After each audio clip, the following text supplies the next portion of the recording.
Good morning students.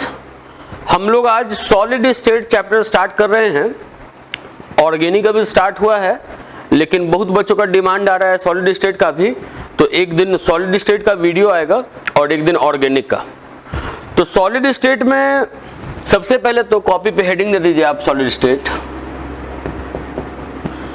और ये जान जाइए कि दुनिया में जितना भी सॉलिड है जो आपके इर्द गिर्द दिख रहा है, जैसे ये मार्कर मेरे हाथ में दिख रहा है, या जो भी चीज सॉलिड है, सारे सॉलिड को दो कैटेगरी में बांट दिया गया है। एक है क्रिस्टलाइन सॉलिड, दूसरा है एमॉर्फस सॉलिड। मतलब इंटायर सॉलिड्स आर सब divided into two groups, number 1 crystalline solid and number 2 amorphous solid. तो ये सबसे पहले जानेंगे कि जो भी सॉलिड है वो दो प्रकार का होता है। या तो वो होगा क्रिस्टलाइन सॉलिड, या तो होगा वो क्रिस्टलाइन सॉलिड, या तो होगा वो एमॉर्फस सॉलिड। एमॉर्फस जी, जितना भी सॉलिड है वो दो प्रकार के कैटेगरी में बांट दिया गया है। अब ये आपको बता दें कि ये हमारे सिलेबस का हिस्सा नहीं है एमॉर्फस सॉलिड। हम लोग को केवल क्रिस्टलाइन सॉलिड ही पढ़ना है पूरे चैप्टर में। पूरे चैप्टर में अगर कभी भी हम बोले सॉलिड तो आपको समझ जाना है कि सर क्रिस्टलाइन सॉलिड ही बोल रहे होंगे, ये सॉलिड हम लोग को नहीं पढ़ना है। लेकिन फिर भी अगर नाम बता दिए हैं कि दो प्रकार का होता है, तो माइंड में ये बात तो आएगा कि आखिर इसमें और इसमें क्या अंतर है। किसको हम लोग बोलेंगे क्रिस्टलाइन सॉलिड, किसको हम लोग बोलेंगे एमॉर्फस सॉलिड। ठीक है, सिलेबस का हिस्सा नहीं है ये, लेकिन जान तो जाएंगे आखिर ये है क्या। तो ये दिमाग में रखिए कि डिफरेंस इंपॉर्टेंट है दोनों के बीच में। सबसे पहला टॉपिक यही है कि दो प्रकार का सॉलिड है, दोनों के बीच में डिफरेंस जानना है आपको। उसके बाद पूरे चैप्टर में ये सॉलिड डिस्कस होगा। तो जब डिफरेंस जानना है तो कॉलम बना लेंगे इस तरीके से, दोनों के बीच में ऐसा कॉलम बना लेंगे, और पहला लाइन लिखेंगे इसके बारे में, क्रिस्टलाइन सॉलिड के बारे में, कि it is of long range order. It is of long range order. और इसमें पहला पॉइंट लिखेंगे इट इज ऑफ, समझाते हैं पहले लिखिएगा, it is of short range order.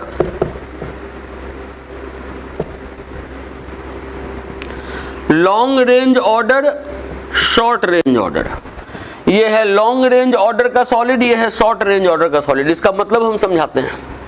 पहले तो एक बात बता दें कि जैसे डिफरेंस में हम मान लीजिए कि 6 पॉइंट आपको लिखवा दिए, तो बाकी के किसी भी पॉइंट को आप ऑर्डर दूसरे तरीके से भी अरेंज कर सकते हैं। मतलब अगर आपको डिफरेंस लिखने के लिए आया तो पहला पॉइंट पहले यही लिखना है। मतलब ये पहला पॉइंट में आप फिर बदल नहीं कर सकते हैं, आप बाकी का जो पॉइंट है वो ऊपर नीचे कर सकते हैं। अब पहले ये लॉन्ग रेंज ऑर्डर वर्ड का मतलब क्या हुआ। जैसे अगर ये सॉलिड है तो ये सॉलिड करोड़ों एटम के मिलने से बना है, इसमें करोड़ों एटम है। एटम जिस तरीके से शुरुआत में अरेंज है वैसे ही बाद में अरेंज है, वैसे ही बाद में अरेंज है, वैसे ही बाद में अरेंज है, वैसे ही बाद में अरेंज है। मतलब लेंथ में अगर आप आगे की तरफ बढ़ रहे हैं तो एटम्स के अरेंजमेंट का सीक्वेंस गड़बड़ा नहीं रहा है। जैसा शुरुआत में है वैसे ही बाद में, वैसे ही बाद में, वैसे ही बाद में, उसको बोलते हैं लॉन्ग रेंज ऑर्डर। जिस सॉलिड में एटम शुरुआत में जिस तरीके से अरेंज है, बाद में उसका जो अरेंजमेंट का जो सीक्वेंस है वो अगर चेंज हो जाए तो वो बोलेंगे शॉर्ट रेंज ऑर्डर। जैसे अगर एक लाइन से बेंच अगर लगा हुआ हो क्लासरूम में, यहाँ 4 बच्चा बैठा हुआ हो, यहाँ भी 4, यहाँ भी 4, यहाँ भी 4, यहाँ भी 4, यहाँ भी 4, हर बेंच पे अगर 4-4 बच्चा हो तो बोलेंगे कि ये लॉन्ग रेंज ऑर्डर है। जिस तरीके से बच्चे शुरुआत में बैठे हुए हैं वैसे ही बाद तक बैठे हुए हैं। किसी बेंच पे 4 हो, किसी बेंच पे 2 हो, किसी बेंच पे 3 हो, किसी बेंच पे 1 हो, तो बोलेंगे ये शॉर्ट रेंज ऑर्डर है। मतलब जो बच्चों के अरेंजमेंट का सीक्वेंस है वो एक जैसा फिक्स नहीं है। तो लॉन्ग रेंज ऑर्डर का मतलब है कि एटम जिस तरीके से शुरुआत में अरेंज है, आप लेंथ में आगे की तरफ बढ़ते जाएं, सीक्वेंस गड़बड़ा नहीं रहा है, एकदम सेम सीक्वेंस पे अरेंजमेंट चल रहा है, तो वो हुआ लॉन्ग रेंज ऑर्डर। और अगर मान लीजिए कि सीक्वेंस बदलते जा रहा है तो वो हुआ शॉर्ट रेंज ऑर्डर। इसका एग्जाम्पल होता है इसका प्लास्टिक। रबर, ग्लास, ये सब शॉर्ट रेंज ऑर्डर वाला सॉलिड है, ये सब एमॉर्फस सॉलिड है। जितना भी आप मेटल्स देख रहे हैं, जो भी मेटल्स या मेटल के मिलने से जो बने, एलॉय, डायमंड हो गया, ग्रेफाइट हो गया, ये सब क्रिस्टलाइन सॉलिड है। ये अभी एक पॉइंट बताया कि crystalline solid long range order का होता है, amorphous solid short range order का होता है। दूसरा पॉइंट है, when it cut then cut parts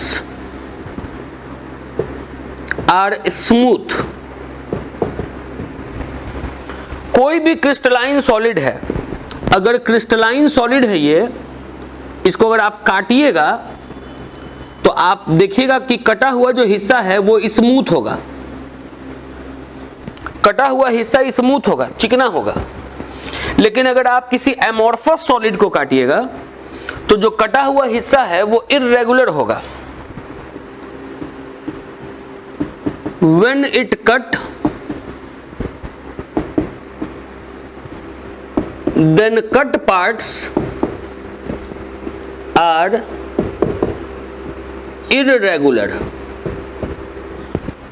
कहना चाह रहे हैं कि अगर कोई एमॉर्फस सॉलिड है और उसको अगर आप काट दीजिएगा तो काटने के बाद अगर देखिएगा कि जो कटा हुआ हिस्सा है वो इस तरीके से इर्रेगुलर होगा, वो स्मूथ नहीं होगा।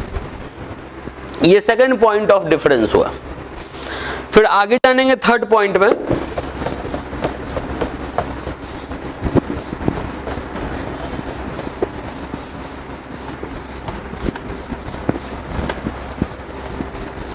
थर्ड पॉइंट में जानेंगे, it has sharp melting point.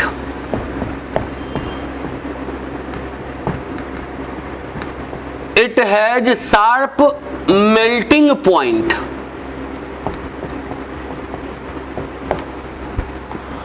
और इसमें थर्ड पॉइंट लिखेंगे, it melts over, it melts over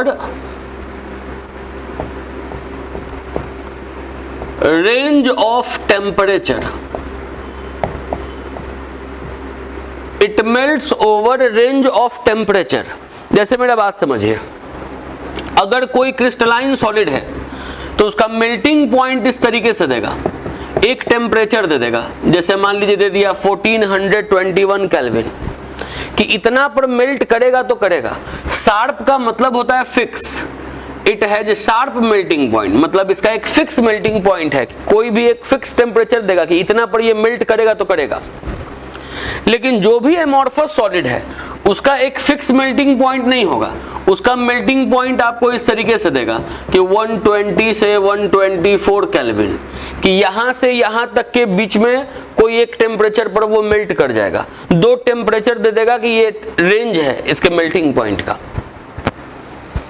लेकिन एमॉर्फस सॉलिड में तो ऐसा हो गया, क्रिस्टलाइन सॉलिड में वो बात नहीं है, एक टेम्परेचर देगा कि इतना पे मेल्ट करना है तो करना है। ये हो गया थर्ड पॉइंट। चौथा पॉइंट है कि it is true solid. It is true solid. और इसमें लिखेंगे चौथा पॉइंट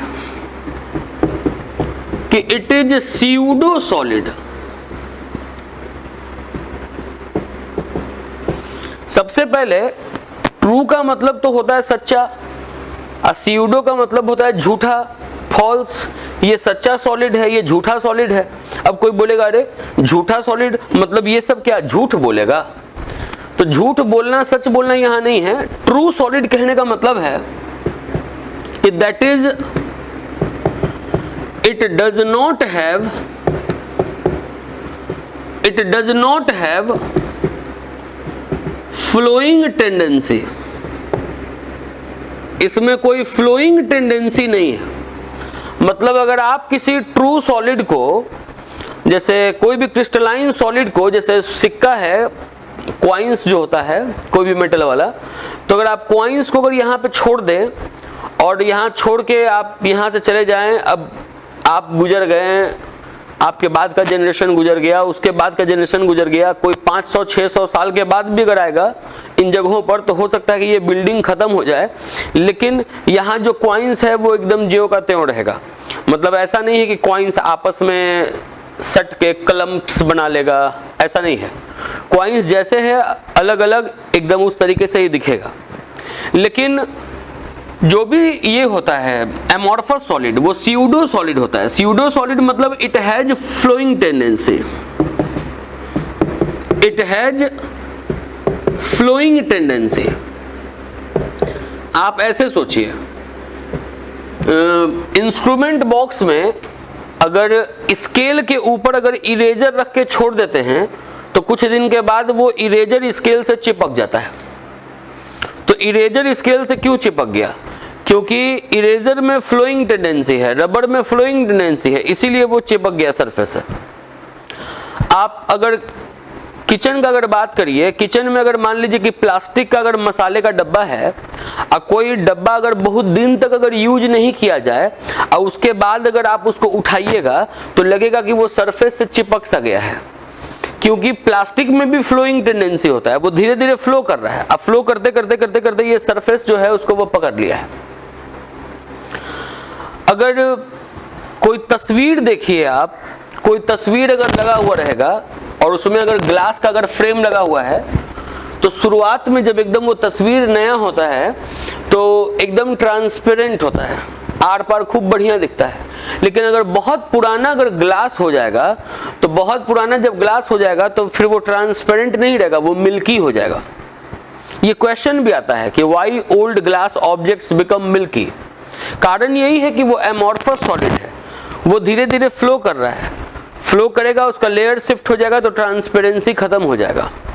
आप बहुत पुराने अगर मान लीजिए कि घर की खिड़कियों को अगर देखेंगे जिसमें ग्लास लगा हुआ हो, अगर आप वहां से ग्लास को अगर निकालेंगे तो नीचे का जो पोर्शन है, ग्लास अगर है ऐसे, तो नीचे का जो पोर्शन है वो थोड़ा मोटा हो जाएगा ऊपर के पोर्शन से। कारण है कि ग्लास में फ्लोइंग टेंडेंसी है, वो धीरे धीरे फ्लो कर रहा है, तो नीचे का जो नोक है वो मोटा हो जाएगा, ऊपर का हिस्सा पतला हो जाएगा। इन सबों में फ्लोइंग टेंडेंसी होता है एमॉर्फस सॉलिड में, लेकिन क्रिस्टलाइन सॉलिड में कोई फ्लोइंग टेंडेंसी नहीं है। ये चौथा पॉइंट ऑफ डिफरेंस था। अब आपको पांचवा पॉइंट बताने जा रहे हैं।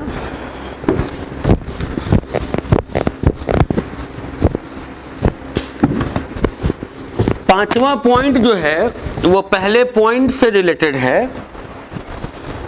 पांचवा पॉइंट में लिखेंगे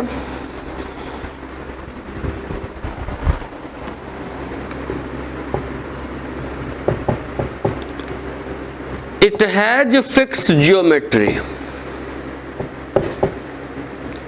अब अगर ये लॉन्ग रेंज ऑर्डर का है क्रिस्टलाइन सॉलिड, एटम जैसे शुरुआत में वैसे ही बाद में, वैसे ही बाद में, वैसे ही बाद में, तो एक निश्चित आकार दिखेगा इसका। It has fixed geometry. इसमें it does not have fixed geometry. इसमें कोई फिक्स ज्योमेट्री नहीं है। अब जो छठा और आखिरी पॉइंट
लिखवाने जा रहे हैं उसमें थोड़ा समझना पड़ेगा थोड़ा ध्यान देना पड़ेगा।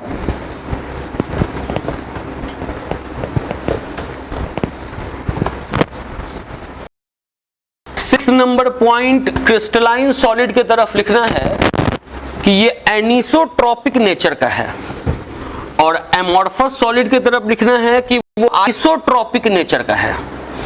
छठा नंबर पॉइंट लिखेंगे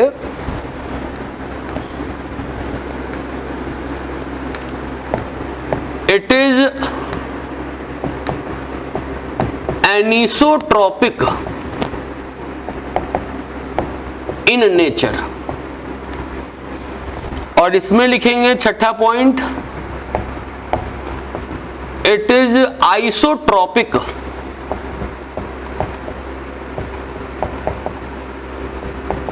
इन नेचर।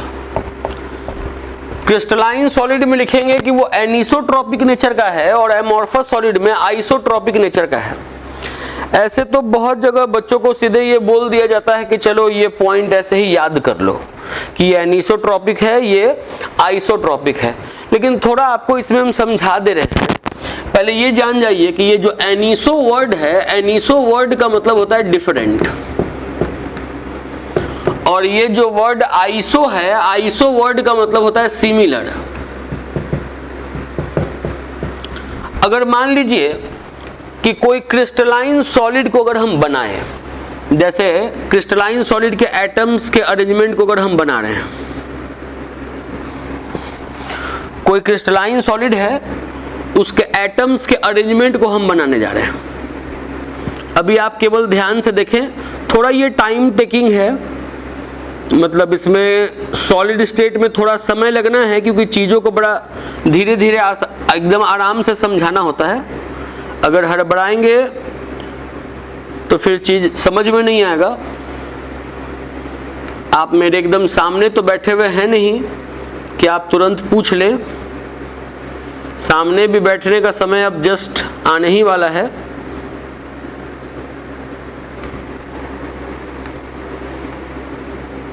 बहुत इंतजार भी कर लिया आप लोग।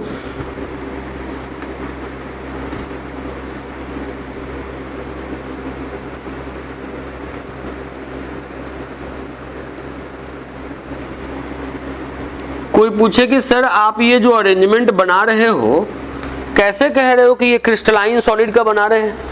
तो देखिए कि जैसे एटम हम शुरुआत में बनाए हैं, लाइट एटम डार्क एटम, वैसे ही बाद तक बनाए हैं, लाइट डार्क लाइट, आगे भी डार्क। मतलब एक प्रॉपर सीक्वेंस में हम एटम्स को बना रहे हैं। एटम जिस तरीके से शुरुआत में है वैसे ही बाद में है, लॉन्ग रेंज ऑर्डर। तो ये क्रिस्टलाइन सॉलिड हुआ।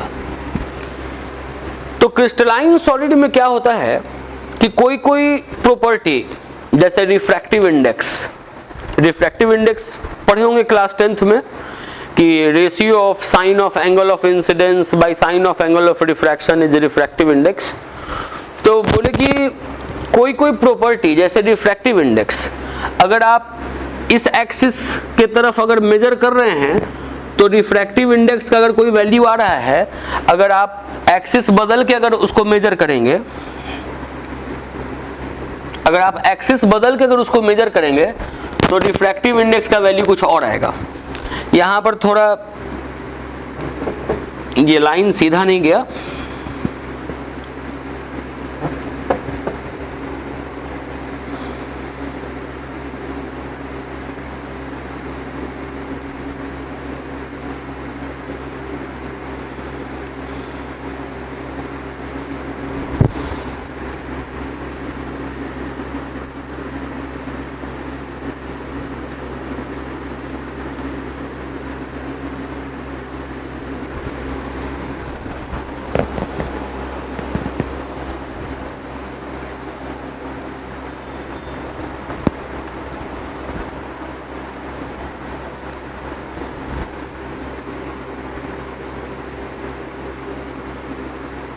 थोड़ा पेशेंस रखिएगा।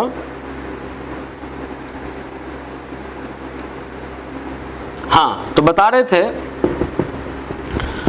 एनिसोट्रॉपिक का मतलब कि जैसे कोई कोई किसी सॉलिड का प्रॉपर्टी होता है, जैसे रिफ्रैक्टिव इंडेक्स, उसको अगर आप इस एक्सिस के तरफ अगर आप मेजर कर रहे हैं तो जो वैल्यू दिख रहा है, अगर आप एक्सिस बदल के देखिएगा तो वैल्यू कुछ और दिखेगा। जैसे आप किसी जौहरी को अगर देखे हो कि आप कोई ग्लास का टुकड़ा दे दिए, या मतलब कोई चमकदार चीज अगर आपको मिल गया, आपको लग गया कि वो हीरा है। रोड पे अगर आपको गिरा हुआ कोई चमकदार चीज दिख गया, पत्थर, आपको ये भ्रम हो गया कि ये कहीं हीरा तो नहीं है। आप किसी जौहरी के पास लेके गए तो वो देखते होंगे कि उसको घुमा घुमा के यूं देखता है। अगर उसको रिफ्रैक्टिव इंडेक्स मतलब उसका चमक, अगर उसको हर तरीके से अगर उसको अलग अलग दिखेगा, तब फिर वो टेस्ट करेगा कि वो हीरा है कि नहीं। और अगर सामान्य रूप से अगर चमक दिखेगा तो कहता है कि ले जाइए पत्थर है। तो दिमाग में रखिए कि जो भी क्रिस्टलाइन सॉलिड है उसमें अगर एक्सिस अगर आप चेंज करिएगा तो कुछ कुछ प्रॉपर्टीज का वैल्यू भी चेंज हो जाता है, डिफरेंट हो जाता है। ये होता है एनिसोट्रॉपिक। आप देखिए कि एक्सिस अगर आप बदल रहे हैं तो एटम्स का अरेंजमेंट का सीक्वेंस बदल रहा है। इसमें सारा एटम लाइट है या सारा एटम डार्क है। इसमें देखिएगा light dark light dark light dark. थोड़ा सा फिगर हल्का गड़बड़ाया था बीच में, इसीलिए समय ज्यादा लग गया। आप देख सकते हैं light dark light dark light dark light dark, ये हुआ। और लाइन तिरछा होने का कारण ये था कि इसको ले जाना था हमको यहाँ से, लेकिन हम ले गए इसको यहाँ से। ये वाला लाइन ऐसे खींचना था हमको स्ट्रेट। तो आप इसको ढंग से बना लीजिएगा। ये है कि लाइट के सामने लाइट बनाइएगा, लाइट के सामने लाइट बनाइएगा, लाइट के सामने लाइट बनाइएगा। देख रहे हैं, लाइट के सामने लाइट। और ये ऐसे देखिए, डार्क के सामने डार्क है, डार्क के सामने डार्क है।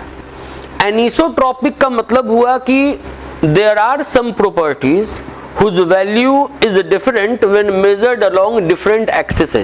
ऐसा कुछ कुछ प्रॉपर्टी होता है जिसका वैल्यू डिफरेंट होता है अगर उसको डिफरेंट एक्सिस से मेजर किया जाए तो। लेकिन इसमें आइसोट्रॉपिक का मतलब यही है कि इसमें तो एटम्स का कोई फिक्स अरेंजमेंट है नहीं। जो एमॉर्फस सॉलिड है उसमें एटम्स का कोई फिक्स अरेंजमेंट है नहीं, वो शॉर्ट रेंज ऑर्डर का है। अब अगर मान लीजिए कि एटम्स इस तरीके से है, आप देखिए, अगर आप देख रहे हो वीडियो को तो आपको कोई एक प्रॉपर सीक्वेंस नहीं दिख रहा है। जैसे भीड़ का कोई शेप नहीं होता है। आप भीड़ को किधर से भी क्रॉस करें, भीड़ को ऐसे क्रॉस करें, भीड़ को ऐसे क्रॉस करें, आपको हमेशा मतलब एक ही टाइप का ये सामना करना पड़ेगा दिक्कतों का। तो यहाँ जो रिफ्रैक्टिव इंडेक्स होगा, यहाँ भी रिफ्रैक्टिव इंडेक्स वही होगा। तो इसमें वैल्यूज जो है वो सिमिलर आएगा चाहे आप किसी एक्सिस से उसको मेजर करें। तो ये भी हम लोग पढ़ लिए कि crystalline solid, amorphous solid, these are two kinds of solid and what is difference between them. इतना पहले नोट कर लीजिए। अब कॉपी पर हेडिंग देंगे, इसके बाद टाइप्स ऑफ क्रिस्टलाइन सॉलिड।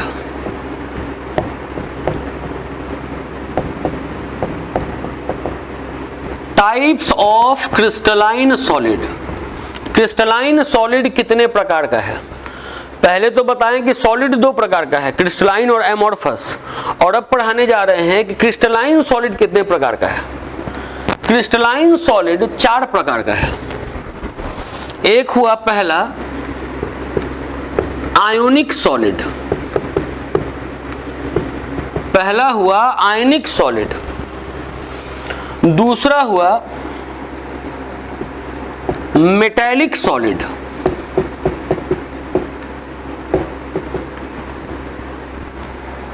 तीसरा हुआ मॉलिक्यूलर सॉलिड। चौथा हुआ कोवैलेंट सॉलिड।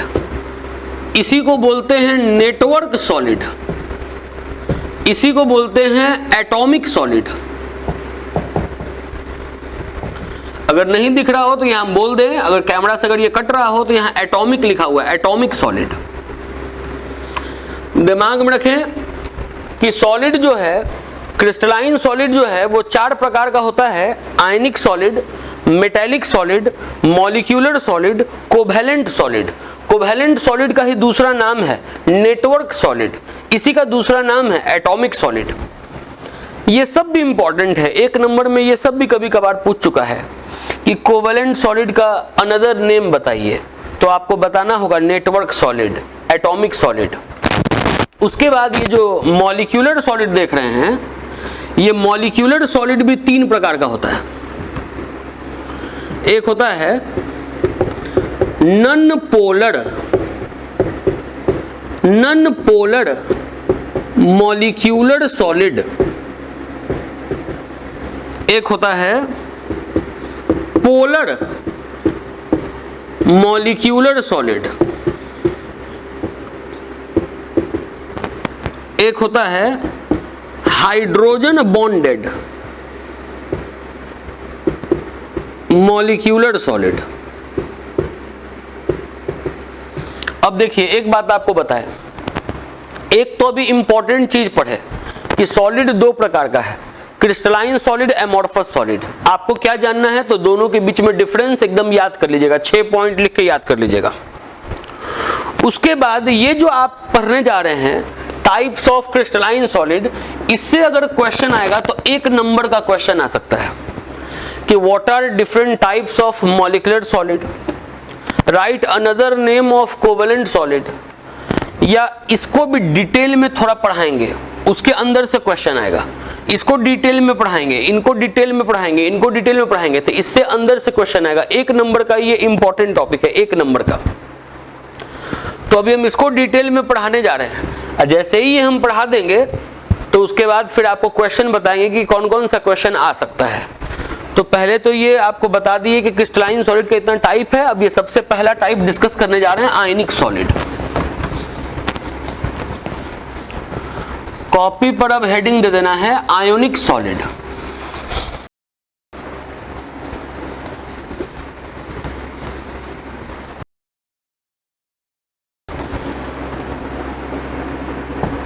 आयोनिक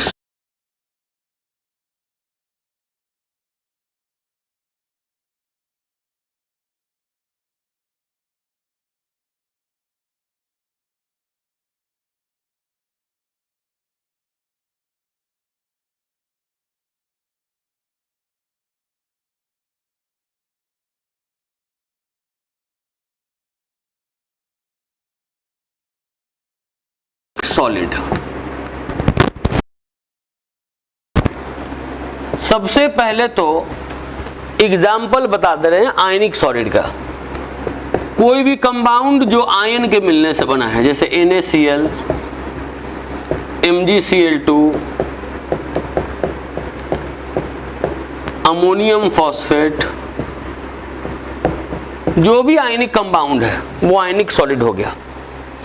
जैसे NaCl है, नमक है, आपको नमक दे दिया, बोला कि ये कैसा सॉलिड है, बोला ये आयनिक सॉलिड है। पूछ देगा कि ये कैसा सॉलिड होता है, क्रिस्टलाइन या एमोर्फस, तो ये क्रिस्टलाइन सॉलिड होता है। उसके बाद कंस्टिट्यूएंट, ये आएगा कि right constituent of ionic solid. 1 number का बोले कि इंपॉर्टेंट टॉपिक है ये पूरा आएगा। Right constituent of ionic solid, तो लिखना है आयंस। मतलब किसके मिलने से बना है आयनिक सॉलिड, तो आयंस के मिलने से बना है आयनिक सॉलिड। इसके बाद बाइंडिंग फोर्स। बाइंडिंग फोर्स कि अगर कोई आयनिक सॉलिड है, जैसे मान लीजिए कि नमक है, तो उसमें तो करोड़ों Na करोड़ों Cl है, तो आपस में वो किस फोर्स से जुड़ा हुआ है, आपस में बांधने वाला फोर्स कौन सा है, जो सारे Na को, सारे Cl को आपस में करीब रखे हुए है, तो वो फोर्स का नाम है इलेक्ट्रोस्टैटिक फोर्स। क्योंकि यहाँ चार्ज सब रेस्ट में है, चार्ज रेस्ट में है, तो उसके बीच में जो फोर्स लग रहा है उसको इलेक्ट्रोस्टैटिक फोर्स कहेंगे।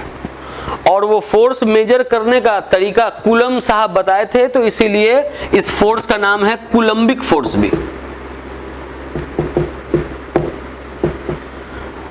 आयनिक सॉलिड के प्रॉपर्टीज को याद रखेंगे कि ये हार्ड होता है, आयनिक सॉलिड ब्रिटल होता है। ब्रिटल का मतलब हुआ कि अगर आप हथौड़ा मारिएगा तो वो टूट जाएगा। इसके बाद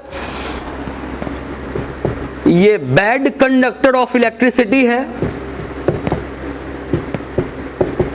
अगर वो सॉलिड स्टेट में है तब, गुड कंडक्टर ऑफ इलेक्ट्रिसिटी है अगर वो पिघला हुआ है तब, मॉल्टेन स्टेट में है तब, पिघला हुआ है तब, और इसका मेल्टिंग पॉइंट कि अगर पिघलाना है तो ज्यादा टेम्परेचर देना पड़ेगा, मेल्टिंग पॉइंट हाई है। देखिए जिस तरीके से हम प्रॉपर्टीज या ये जो लिखे हैं ये आप पहले कॉपी पर नोट करेंगे, इसको आप केवल गो थ्रू करेंगे, दिमाग में रखेंगे कि हाँ ये आयनिक कंपाउंड्स इसका एग्जाम्पल हो गया, आयंस के मिलने से बना है, किस फोर्स से आपस में बंधा हुआ है, तो इलेक्ट्रोस्टैटिक फोर्स या कूलम्बिक फोर्स। ये हार्ड होता है, ब्रिटल होता है, बैड कंडक्टर होता है सॉलिड स्टेट में, गुड कंडक्टर होता है मॉल्टन स्टेट में, मेल्टिंग पॉइंट हाई होता है। अब कोई पूछेगा इससे क्वेश्चन कैसे जनरेट होगा, तो क्वेश्चन जब देखेंगे तो बताएंगे। अभी दिमाग में रखिए कि ये 4 टाइप का है, अभी आपको एक टाइप के बारे में बताएं, बाकी सारा टाइप और क्वेश्चंस अब अगले क्लास में हम कंप्लीट कर देंगे। इतना तक आप अपना कॉपी पर नोट करके रखेंगे, अगले क्लास में इसके हम लोग आगे देखेंगे। Enough for the day.